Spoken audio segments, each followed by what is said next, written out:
already know you are still checking their profile at night. You already know you reread messages you promised to delete, and you hate yourself a little more every time you do it. I know that feeling because I lived it. You didn't just lose them.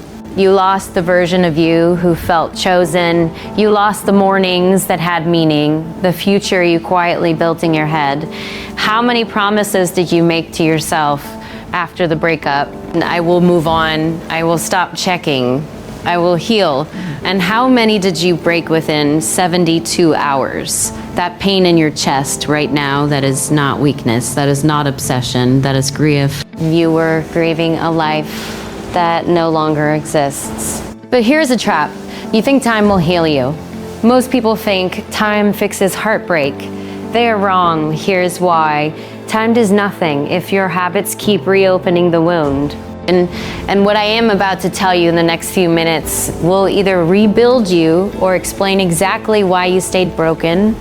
In the memory addiction loop, I once heard Oprah Winfrey say, "Turn your wounds into wisdom." I didn't understand that at first. I experienced this myself when I spent 6 weeks replaying one breakup. Every night, same memories, same songs, same conversations. My brain became a loop. Think about neurons like pathways in a forest.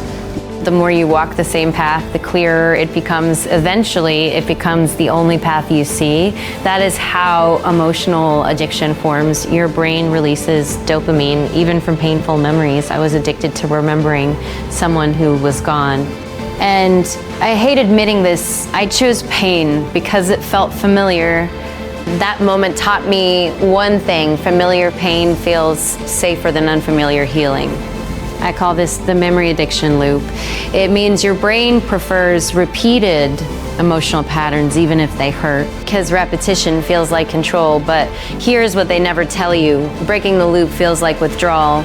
This week, do one thing. Delete one trigger, one chat, one photo, one song. This will be uncomfortable. Do it anyway. The identity collapse effect, Tony Robbins once said, identity drives behavior. I learned this the hard way. After one breakup, I didn't just lose a person.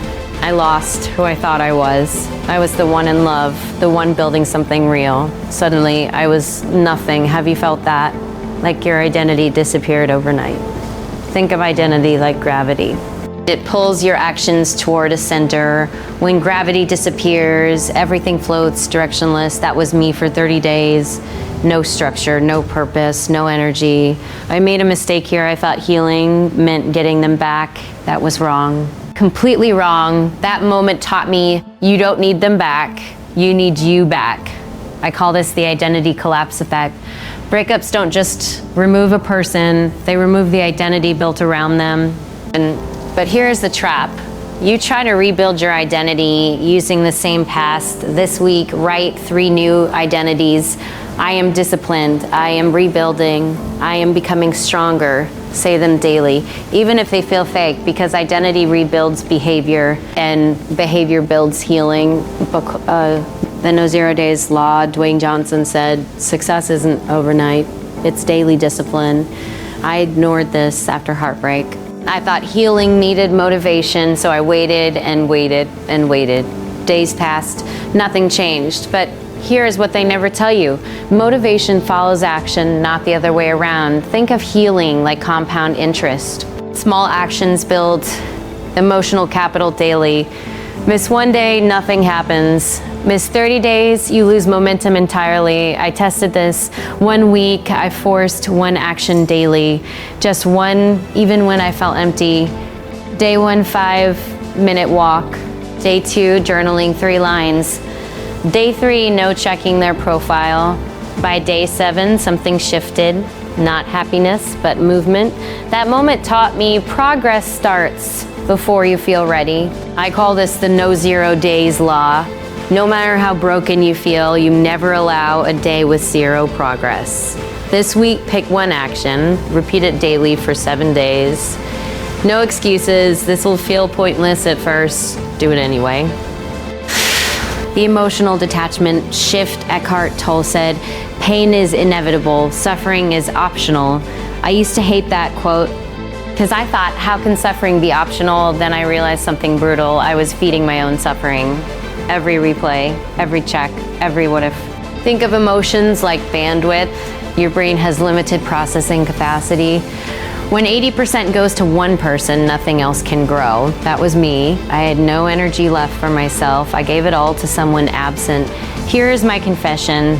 I believed love meant holding on forever. I was wrong. That moment taught me real healing begins when you release, not chase. I call this the emotional detachment shift. Detachment doesn't mean you stop caring. It means you stop abandoning yourself. Most people think letting go means losing. They are wrong. Here is why. Letting go creates space for something new. This week, create one boundary: no checking, no messaging, no stalking. This will feel like loss. Do it anyway, because that space becomes your power.